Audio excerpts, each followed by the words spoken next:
नमस्कार दोस्तों। आप लोग ने सुना ही होगा कि कहीं अकेले में परफ्यूम लगा के रात के टाइम में या फिर कहीं भी सुनसान जगह पे नहीं जाना चाहिए। ये चीज़ तो आप लोग सुने ही होंगे। तो दोस्तों सेम इसी तरह से घटना एक विशाल नाम के लड़के का साथ में घटता है, जो कि ये विशाल ना कॉलेज में पढ़ाई करता है। ये कॉलेज में पढ़ने वाला था लड़का, और इनका 3 दोस्त और भी था। ये विशाल को लेके ना इन लोग 4 दोस्त हो जाते हैं। और इन लोग का ऐसा था ना, विशाल को ऐसा कुछ दिन पहले विशाल के साथ में ऐसा घटना घटा था कि विशाल ना मरते मरते बचा था। और ये घटना के बारे में ना अगल बगल ना दोस्तों को किसी को मालूम नहीं था। सिर्फ विशाल को और विशाल के घर वालों को मालूम था, पता था। वो ना दोस्तों इसी डर के वजह से ना वो कॉलेज जाना बंद कर दिया था। वो कॉलेज नहीं जा रहा था और ना ही घर से ज़्यादा बाहर निकलता था। वो घर में ही रहता था। अब दोस्तों ऐसा होता है कि एक दिन ऐसा होता है ना कि उनका एक दोस्त जो होता है ना, वो फ़ोन लगाता है विशाल के पास में। विशाल फ़ोन लगाता है तो विशाल फ़ोन देखते ही वो पहले तो ऐसा डरा डरा सा रहता है। फिर फ़ोन उठाता है, ऐसे बोलता है, हेलो क्या बोल रहे हो, बोलो क्या बोल रहे हो, इस तरीके से। तब ये मतलब डर डर के बोल रहा था विशाल। अब उसका दोस्त जो था ना, वो बोल रहा है, क्या यार तुमने हमें बताया भी नहीं, अभी तक तुमने फ़ोन भी नहीं किया मेरे पास और ना ही बोला है अभी तक, तुम्हारा चल क्या रहा है, तुम हमको बोलने वाले हो कि नहीं हो। अब वो विशाल को ऐसा लगता है कि क्या मैं बोलने वाला हूँ, कहीं इनको मेरे साथ में जो घटना घटा है वो उसके बारे में पता तो नहीं चल गया है। ऐसा विशाल सोचने लगा। और तब तक ये विशाल फिर से बोल रहा है, क्या मैंने नहीं बोला यार, बताओ ना, खुल के बताओ ना। तो उसका दोस्त बोलता है, अरे यार मेरा बर्थडे है तो तुमने मुझे विश करेगा कि नहीं करेगा। तो बोलता है, ओहो तुम्हारा बर्थडे, इस बात के लिए तुम इस तरीके से बात कर रहे थे मेरे साथ। बोलता है, हाँ यार, और देखो हमारा बर्थडे है ना तो हमें ना एक बड़ा सा मतलब कि पार्टी रखेंगे, सब दोस्त आए एक साथ में आएंगे और मौज मस्ती करेंगे, डांस करेंगे, तो तुमको आना होगा। विशाल बोला, हाँ यार तुम्हारा जब बर्थडे है तो आना तो बनता है, और आऊँगा क्यों नहीं आऊँगा, इस तरीके से विशाल बोलता है। और फिर वो फ़ोन रखता है। फ़ोन रखने के बाद में विशाल ना अपने घर वालों को बताता है, अपने मम्मी को बताता है कि मम्मी देखो ना ऐसा ऐसा बात है। सो हमारा वो दोस्त है ना, एक दोस्त है ना, उन्होंने बोला कि मेरा बर्थडे है, और उनकी मम्मी उनका दोस्त को अच्छी तरह से जानती थी। वो बोल रहा है कि वो बुला रहा है अपने बर्थडे में कि आ जाओ, और हम तो कहीं अकेले जा नहीं सकते हैं। बोला, हाँ बेटा ये तो बात सही है, तुम तो अकेले जा नहीं सकते और जाओगी भी ना तो बिल्कुल परफ्यूम लगाना नहीं, परफ्यूम लगा के जाना नहीं, और वहाँ से जल्दी वापस आ जाना। अपना पार्टी वगैरह जो भी तुमको केक काटने का है, खिलाने का है, तुम अपना समय बर्थडे मना के और वहाँ से जल्दी निकल जाने का, लेट मत करना। उनकी माँ बोले, और हो सके तो अकेले मत आना, अपने दोस्तों को बोलना कि छोड़ दे। इस तरीके से उनकी माँ समझाते हैं। और विशाल क्या करता है कि ठीक है जाता हूँ। वो भी बोला कि इतना दिन से बाहर नहीं निकला हूँ, लेकिन उनके अंदर वो डर बैठा हुआ था जो कुछ दिन पहले उनके साथ में घटा था। अब दोस्तों क्या होता है कि विशाल ना अपने दोस्त के यहाँ जाता है बर्थडे में। वहाँ पे खूब मौज मस्ती, खूब ऐसा चल रहा है, एकदम पूरा हंसी मजाक पार्टी सार्टी खूब चल रहा है सबके साथ में। अब उनका एक दोस्त सबसे अच्छा दोस्त था जो कि समझदार था, जिनका नाम था पवन। अब वो ना विशाल ने ना पवन को अपने, वो जैसे होता है ना कि पवन ने उनको पूछता है पहले, क्या यार इतना दिन से ना तुम कॉलेज आ रहे हो, ना ही तुम हम लोगों से बातचीत कर रहे हो, आखिर बात क्या है। ऐसा मत करो यार, कम से कम एक आध बार फ़ोन किया कर लिया करो कि भाई ये दिक्कत से नहीं आ पाए, ये दिक्कत से नहीं आ पाए, लेकिन तुम तो फ़ोन भी करना बंद कर दिया यार। इस तरीके से वो बोलता है उसका दोस्त। अब वो विशाल क्या करता है कि उनको साइड में ना अपनी सारी बातें बताता है जो कुछ दिन पहले उनके साथ में हुआ था, कि हम कैसे कैसे गए थे, हम कहीं घूमने के लिए तो हम परफ्यूम लगा के गए थे, हमारे साथ में ऐसा ऐसा पड़ गया था और हम मरते मरते बचे हैं। ये सारी बातें जो विशाल को ने बता रहा था पवन को ना, तो उनके जो और दोस्त थे ना उन लोगों ने भी सुन लेता है। अब उन लोग ना पूरा उनको मजाक उड़ाने लगता है, अरे यार फट्टू है यार तू, बताओ ऐसा कुछ नहीं होता है, भूत पिचास इस तरीके से बात करता है, ऐसा मतलब पूरा पूरा उनको मजाक उड़ाने लगा। और इतना मजाक उड़ाता है, उनको ना विशाल को ना बहुत ऐसा गिल्टी मतलब ऐसा फील होने लगता है, मतलब उसको ना दुख बहुत होता है। विशाल को उनके दोस्त ने इतना उनको चिढ़ाता है, तो फट्टू है यार, तो इतना डरपोक है, बताओ ऐसा ऐसा इस तरीके से, अरे भूत पिचास कुछ नहीं होता है यार, इस तरीके से मतलब उनका दोस्त लोगों ने इनको इस तरीके से चिढ़ाने लगा कि विशाल को ना बहुत ज़्यादा दुख हुआ। इतना ज़्यादा दुख हुआ ना, तो वो कुछ नहीं बोला वहाँ पे। अब उनका जो दोस्त था ना, दो उनका और दोस्त था और उनके साथ में और दो चार लड़के थे। अब सबने परफ्यूम लाया और फस फस फस फस फस फस फस फस करके सबने उनके देह में लगा दिया। उनका जो दोस्त था, जो समझदार था पवन, वो सबको शांत कराने का कोशिश कर रहा था, लेकिन कोई नहीं, क्योंकि पार्टी सार्टी किया होता तो किसी को समझ में नहीं आ रहा था। उसने लगा दिया। वो फिर थोड़ा साइड हुआ विशाल और अपनी माँ को फ़ोन लगाता है कि मम्मी देखो ना, नालायक है मेरा ये दो चार दोस्तें ने ऐसा ऐसा मेरे साथ में मेरे को परफ्यूम लगा दिया। अब उनकी मम्मी बोली, क्या बेटा इस तरीके से तो तुम फिर आओगे कैसे?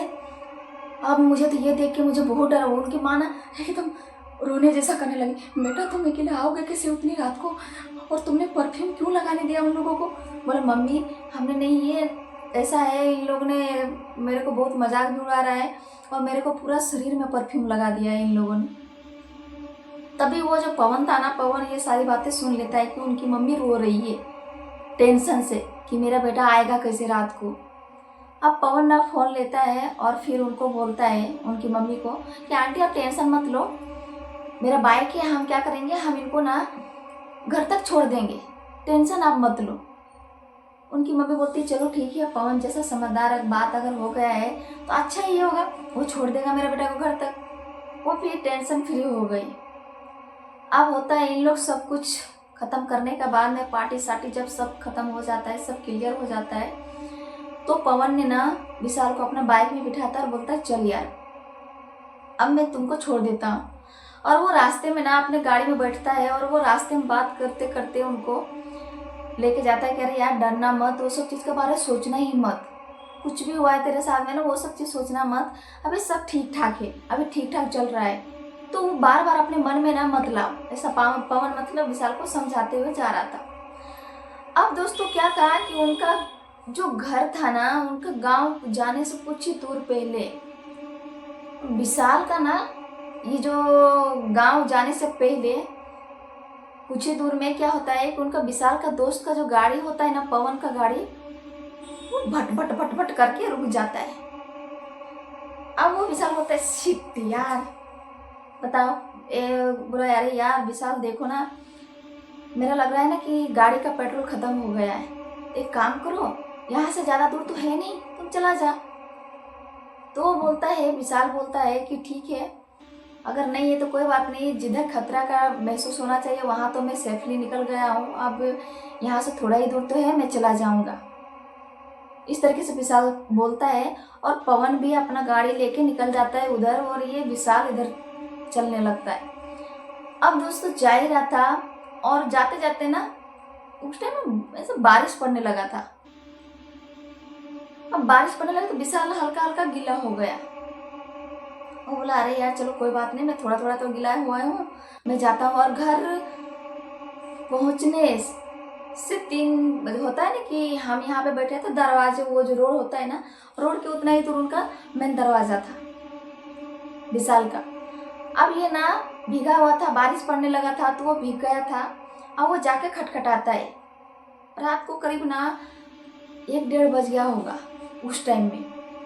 वो खटखटाता अपनी माँ का, वो अपना घर का दरवाज़ा, तो उनकी माँ भी गहरी नींद में सोई हुई होगी और उनके पिताजी भी सोए हुए होंगे, तो उन लोग को पता नहीं चला। ये खटखटा ही रहा था, मम्मी मम्मी खोलो, मम्मी खोलो, दरवाज़ा खोलो खोलो। तब तक ना पीछे से उनकी ही गांव की एक लड़की का आवाज़ आता है, बिल्कुल सेम टू सेम आवाज़ आता है विशाल को, विशाल विशाल सुनो ना विशाल, अरे यार इधर तो सुनो, एक बार तो सुनो। उनकी जो पहचान की थी, विशाल की बिल्कुल पहचान की, गांव की लड़की थी जो उसके आवाज में सेम उसको आवाज दे रही थी वो। अब वो ना बोला भाई, पीछे मुड़ के देखा तो वो विशाल सोचता है कि ये तो मेरी पहचान की लड़की है, मेरी पड़ोस की लड़की है। तो वो सोचा भाई इतनी रात को मुझे क्यों आवाज दे रही है। अब होता है ना कि उनका जो घर था ना, जो ऐसा था ना कि जो अगर शुरू में सबसे अगर घर रहा तो उसके बाजू में ना गार्डन था एक। उनके विशाल के घर के 2-4 घर के बाद में गार्डन था। अब गार्डन था ना, ये क्या करता है, विशाल बोलता है कि क्या हुआ। ये विशाल मुड़ के अपना घर का दरवाजा खटखटाने छोड़ के और मुड़ के जाता है उसके पास में और बोलता है क्या हुआ, तुम इतनी रात को मुझे क्यों आवाज दे रही हो। मतलब क्या दिक्कत हो गया, क्या परेशानी हो गया, इतनी रात को तुम बाहर खड़ी हो और मुझे आवाज दे रही, परेशानी क्या है बताओ तो। अब इतने में ना वो रोने लगी और वो स्पीड से दौड़ के वो गार्डन की तरफ चली जाती है।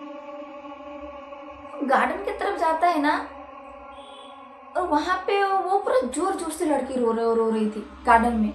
अब ये यहीं से इसे देख रहा था विशाल, इस तरीके से देख रहा था वो किधर गई, क्या दिक्कत हुआ, क्या परेशान। तब तक उसकी माँ का पीछे से आवाज आता है, अरे विशाल तुम यहाँ वहां पे क्या कर रहे हो, इधर आओ, पानी में क्यों भीग रहे हो, आप तो जाओ अंदर आओ, जल्दी आओ, तुम बाहर क्यों खड़ी हो।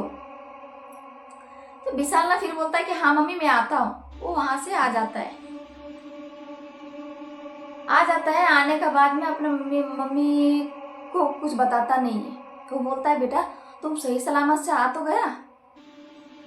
बोलता है हाँ मम्मी मैं आ गया हूँ और उतना टेंशन लेने वाला बात नहीं। उनकी मम्मी बोली कोई बात नहीं है, हम तुमको अभी गंगा जल दे रहे हैं, तुम गंगा जल से लो और नहा लो, जो भी नेगेटिव चीज़ रहेगा ना वो सब निकल जाएगा।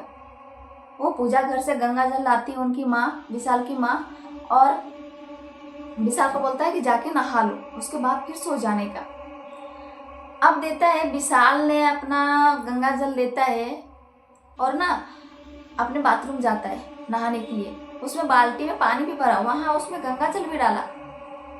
तब तक ना मैसेज आता है, टन टन टन 2-3 बार ऐसा मतलब मैसेज आता है। ये सोचता है भाई किसका मैसेज है, मैसेज पढ़ लेता हूँ फिर नहाता हूँ, ऐसा विशाल सोचता है। अब वो मैसेज पढ़ने जाता है तो उनका वही दोस्त का मैसेज था, पवन का। वो बोल रहा था, कैसा लिखा हुआ था कि अरे यार हम पहुँच गए सेफली, तुम पहुँचा कि नहीं पहुँचा, अच्छा से पहुँच तो गए। तो ये भी बोला कि हाँ यार पहुँच गए, ऐसा मैसेज कर दिया। और ये रखने वाला था, तब तक फिर फ़ोन आता है, और फ़ोन आता है उनकी गर्लफ्रेंड का फ़ोन आता है। अब ये गर्लफ्रेंड का फ़ोन आता है ना तो ये भूल जाता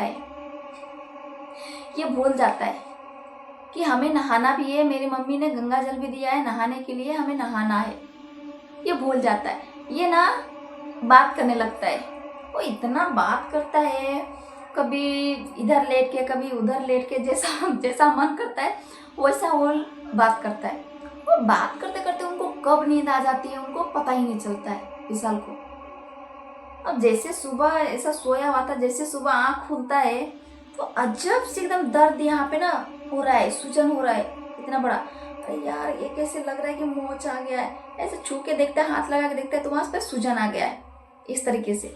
बोला कैसे आ गया सूजन। अब बेड पे वो क्या देखा, जब इधर उधर नजर गया तो क्या चारों तरफ कीचड़ ही कीचड़, एकदम इतना बिखरा हुआ है कीचड़ ही कीचड़। वो बोला अरे यार इतना सारा कीचड़ आया किधर से, हम तो साफ सुथरा हम आए थे, हम पार्टी से यहाँ पे हम लेटे हुए थे, हम बात कर रहे थे, ये चीज याद है। फिर ये कीचड़ कहाँ से, पूरा बेड एकदम इतना कचड़ा हो गया था, उनको समझ में नहीं आ रहा था कि ये हो क्या रहा है। अब ना दोस्तों ऐसा होता है कि वो ऐसे छू ही रहा था, अब वो जाके देखता है शीशे के सामने, तो शीशे के सामने ना ऐसा देखता है कि एकदम उनका एकदम पूरा जगह जगह में चोट लगा, जैसे कोई पीटता नहीं है वैसा, जैसे इधर काला किया हुआ है, मार मार के जैसे काला हो जाता है ना, दाग हो जाता है, वैसा दाग है, इधर दाग है, और आँख के अंदर जैसा ढूंसाने लगता है उस तरीके से एकदम पूरा काला काला समझ सकते हो उनका। ये इतना भयानक तरीके से चेहरा हो गया ना उनका विशाल का। वो बोल रहा है ये हुआ कैसे, इधर भी सूजन है, आखिर ये हो क्या रहा है। वो ऐसे मुड़ के देखता है अपने तकिए की तरफ, तो वो पूरा खून से लथपथ तकिया एकदम। विशाल का तकिया जो था ना, वो पूरा खून से लथपथ है। अब वो छू के देखता है तो इधर एकदम ऐसा लग रहा है ना कि कोई ये किया हुआ है, मतलब ऐसा लगा हुआ है। और उसी में से ना उनका तकिया में पूरा खून लग गया है। बोला ये लगा कैसे और हुआ कैसे? और ये पूरा डर गया एकदम। शीशे में जब देखा ना, तकिए में जब देखा खून का ये इतना एकदम फैला हुआ लगा हुआ खून के कवर में पूरा एकदम, वो तकिए का कवर में जो पूरा खून लगा हुआ देखा ना, इतना डर गया वो ऐसे करते करते मम्मी देखो देखो मेरे को क्या हो गया मम्मी, पता नहीं मैं बचूंगा कि नहीं बचूंगा। उनकी मम्मी दौड़ के आती है। उनकी मम्मी को भी, उनको चेहरा देख के, विशाल का चेहरा देख के उनको भी सांस थम गई। वो बोली मेरा बेटा के साथ में हुआ कैसे है ये सब? ये पूरा एकदम ऐसा लग रहा था ना कि कोई पूरा पीटा हुआ है, इस तरीके से उनका दाग धब्बा पूरा हो गया था। इधर से यहाँ पे चोट लगा हुआ था, यहाँ पे सूजन था। अब उनकी मम्मी इतना रो रही है, इतना रो रही है, इतना ज्यादा घबरा गई है, ये सब बातें कर ही रही थी। तब तक ना उनको दरवाजे में से आवाज आता है। तो विशाल की मम्मी बोलती तू रुक, हम आते हैं देख के। तो वहां पे देखता है कोई तो आया था जिनसे वो बात करने में उलझ गई थी। अब ये जाता है बाथरूम में कि थोड़ा सा मुंह हाथ धो लेता, और पूरा शरीर उनका एकदम कीचड़ कीचड़ था, पूरा शरीर। वो विशाल सोचता है कि चलो मैं थोड़ा जाके बाथरूम जाके मुंह थोड़ा धोता है, ऐसे पानी मारता है, इस तरीके से पानी मारता। तब तक उसकी मम्मी आती है और विशाल को ना ध्यान आ जाता है कि अरे यार ये सीट हम मम्मी ने दी थी गंगा जल नहाने के लिए, लेकिन मैं तो रात को नहाया ही नहीं, मैं भूल गया। तब तक उनकी मम्मी आते और बोलती है कि विशाल तुम 3 बजे रात को गार्डन में क्या कर रहे थे? वो बोलता है नहीं मम्मी जी, हम 3 बजे कहाँ ले जाएंगे, हम तो 1:30 बजे करीब हम सो गए थे, 2-2:30 बजे हम सो गए थे, हम 3 बजे क्या करेंगे? इस तरीके से उनको याद ही नहीं आ रहा था विशाल को। वो बोला नहीं नहीं, वो शर्मा जी अभी आया था, वो तो बता रहा था कि तुम 3 बजे गार्डन में किसी से तुम बात कर रहा था, कोई लड़की से बात कर रहा था, और वो लड़की इतनी मतलब दिखने में इस तरीके से थी, एकदम बहुत खतरनाक दिख रहा, और वो विशाल की तरफ घूरे जा रहा था, तुम्हारी तरफ घूरे जा रही थी। तुम 3 बजे वहां कर क्या रहा था? बोलते हैं मम्मी मुझे कुछ याद नहीं है, पता नहीं मेरे साथ क्या हो रहा है, मैं पता नहीं मैं बच पाऊंगा कि नहीं बच पाऊंगा, ऐसा विशाल बोलता है। अब उनकी मम्मी इतना घबरा जाती है, बोलती 3 बजे रात को तुम गया ही क्यों और किस लिए गया, ये तो बता। ये बोल विशाल बार बार बोल रहा है कि मुझे पता नहीं कि मैं कब गया वहाँ पे गार्डन में, लेकिन हाँ मैं जब मैं आ रहा था पार्टी से ना, तब मुझे वो जो लड़की थी ना, वो पड़ोस वाली लड़की है ना, वो लड़की ने मुझे आवाज़ दी थी, वो गार्डन की तरफ रोते हुए गई थी।